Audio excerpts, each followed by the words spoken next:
မိန်းကလေးတစ်ယောက်ဟာအမျိုးသားတဦးနဲ့မတော်တဆတိုက်မိပြီးနှစ်ယောက်လုံးရဲ့ဖုန်းတွေကြမ်းပြင်ပေါ်ပြုတ်ကျသွားခဲ့တယ်။သူမဟာအလောတကြီးနဲ့ဖုန်းတွေကိုကောက်ယူပြီးသတိမထားမိပဲသူမရဲ့ဖုန်းကိုထိုမျိုးသားစီကမ်းပေးလိုက်မိတယ်။အဲ့ဒီအချိန်မှာပဲထိုမျိုးသားဟာသူမဝတ်ထားတဲ့လက်ကောက်လေးကိုမြင်သွားပြီးသူမဟာသူငယ်စဉ်ကတငယ်ချင်းဖြစ်မှန်ချက်ချင်းသိလိုက်ရတယ်။ဒါပေမဲ့သူစကားတခုမှမပြောရသေးခင်မှာပဲသူမကအမြန်ထွက်သွားခဲ့ပါပြီ။မကြာခင်မှာပဲမိန်းကလေးရဲ့ဖုန်းထဲကိုမေမေစီကဖုန်းဝင်လာတာကြောင့်သူမအမြန်ကင်လိုက်တယ်။တစ်ဖက်ကစကားပြောနေသူဟာထိုအမျိုးသားရဲ့အမေဖြစ်နေမှန်းသူမမသိခဲ့ဘူး။အမျိုးသားရဲ့အမေကလည်းတစ်ဖက်ကမိန်းကလေးတန်ကိုကြားတော့သူ့သားရဲ့ရည်စားလို့ထင်သွားပြီးဝမ်းသာအားရဖြစ်သွားခဲ့တယ်။သူမကမိန်းကလေးကိုလာကြိုဖို့ကားလွတ်လိုက်မယ်လို့တောင်ပြောလိုက်ပြီးအိမ်စီတွေကိုလည်းဈေးဝယ်ဖို့ခိုင်းလိုက်တော့တယ်။မိန်းကလေးကတော့တခုခုထူးဆန်းနေတယ်လို့ခံစားရပေမဲ့တိတ်တော့ထည့်မစင်စားခဲ့ဘူး။တိတ်မကြခင်မှာပဲသူမရှိမှစိန်ခံကားတစ်စီးလာရက်တာကြောင့်သူမလည်းဓာတ်ရိုက်ပဲတက်စီးလိုက်မိတယ်ရောက်သွားတဲ့အခါမှာတော့မနက်ကတိုက်မိတဲ့အမျိုးသားကိုပဲပြန်တွေ့လိုက်ရတာကြောင့်သူမမျက်စိကိုသူမမယုံပဲထိုအမျိုးသားရဲ့ပါးကိုဆွဲလိမ်ကြည့်လိုက်တယ်ဒါဟာအိမ်မက်မဟုတ်မှန်းသိလိုက်ရတဲ့အခါသူမချက်ချင်းလက်ထွက်ဖို့ပြင်ပေမဲ့အမျိုးသားကသူမကိုတားပြီးသူ့ဖုန်းသူပြန်တောင်းပါတော့တယ်အဲ့ဒီတော့မှသူတို့နှစ်ဦးဖုန်းမသွားမှန်းမိန်းကလေးသိလိုက်ရပေမဲ့သူမကအမြန်ပဲထွက်ပြေးချင်နေတာပါဒါပေမဲ့အမျိုးသားက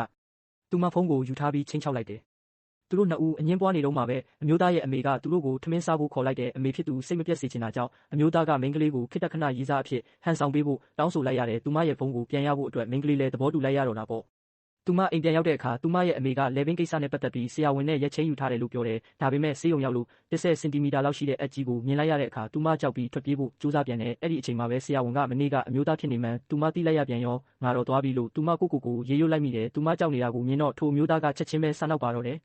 မိန်းကလေးဟာပိုပြီးကြောက်လန့်သွားပြီးထွက်ပြေးဖို့ကြိုးစားခဲ့တယ်ပိုဆိုးတာကထိုမျိုးသားဟာသူမရဲ့ professor လည်းဖြစ်နေပြန်ပါဦးမယ်သူမကိုဘယ်လိုများနှိပ်စက်အောင်မလဲဆိုတဲ့အတွေးနဲ့မိန်းကလေးတယောက်အတွေးလုံနေတာကြောင့်သူခေါ်တာကိုတော့မကြားမိဘူးသူမရုတ်တရက်ထွက်လိုက်တဲ့အချိန်မှာသူ့ကိုမတော်တဆတိုက်မိသွားပြီးပြတလဲနဲ့ထွက်ပြေးသွားခဲ့ပြန်တယ်သူမအလောတကြီးထားခဲ့မိတဲ့ပွဲယူချမ်း thesis ကိုထိုမျိုးသားကမကြခင်မှာပဲတွေ့သွားတော့မယ်ဆိုတာကိုတော့သူမမသိရှာခဲ့ပါဘူး